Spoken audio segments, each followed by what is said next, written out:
UP के इस चुनावी दंगल का चुनाव प्रचार समाप्त हो चुका है। अब 7 मार्च को आखिरी चरण का मतदान होगा और 10 मार्च को मतगणना। लेकिन पूरे चुनाव प्रचार के दौरान विपक्ष ने बीजेपी की राह काफी मुश्किल कर दी है। ऐसे में बीजेपी के लिए सत्ता हासिल करना दूर की कौड़ी नजर आ रहा है। तो पूरे चुनाव प्रचार के दौरान किन किन मुद्दों पर था विपक्ष का फोकस, देखते हैं ये रिपोर्ट। यूपी का चुनाव अब अपने अंतिम चरण में पहुंच चुका है। 7 मार्च को आखिरी चरण यानी 7वें चरण का मतदान होगा, जिसके बाद सबकी नजर 10 मार्च पर टिकी होगी, जब मतदाताओं का फैसला आएगा। लेकिन उससे पहले यूपी के इस चुनावी दंगल में विपक्ष ने बीजेपी की राह काफी मुश्किल कर दी है। चुनाव प्रचार के दौरान विपक्ष ने बीजेपी की सारी नाकामियों को अच्छे से उजागर करने का काम किया है। विपक्ष जनता के हर एक मुद्दों को उठाकर बीजेपी की घेराबंदी बखूबी की है।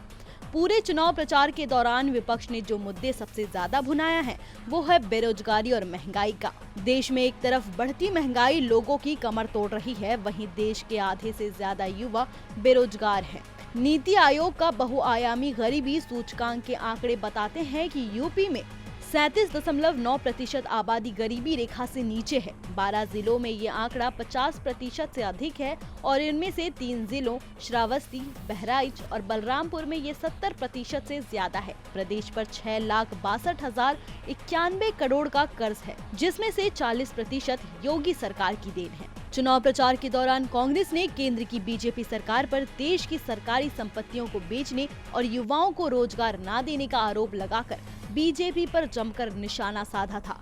बेरोजगारी महंगाई के बाद सबसे ज्यादा भुनाने वाला मुद्दा था किसानों का।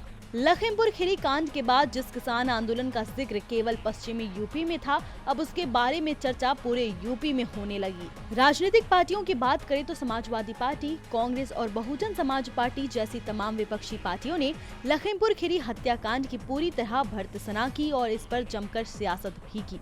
राहुल गांधी और प्रियंका गांधी ने जिस तरह से जान गंवाने वाले किसानों के घर जाकर उनके परिवार वालों से मुलाकात की, उसने कांग्रेस को उस वर्ग के थोड़े करीब ला दिया जो किसानों के पक्ष में है।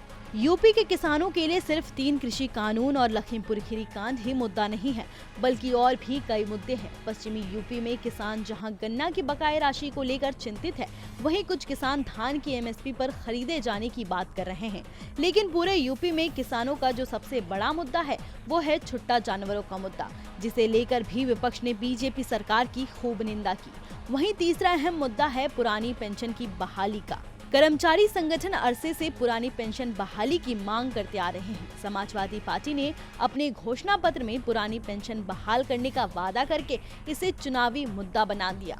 ऐसे कई चुनावी मुद्दों के सहारे विपक्ष जहां चुनाव प्रचार के दौरान जनता के बीच अपनी पैठ जमाने में सफल रही, वहीं बीजेपी के लिए ये चुनाव जीतना और भी ज्यादा मुश्किल हो गया। डीबी लाइव की रिपोर्ट।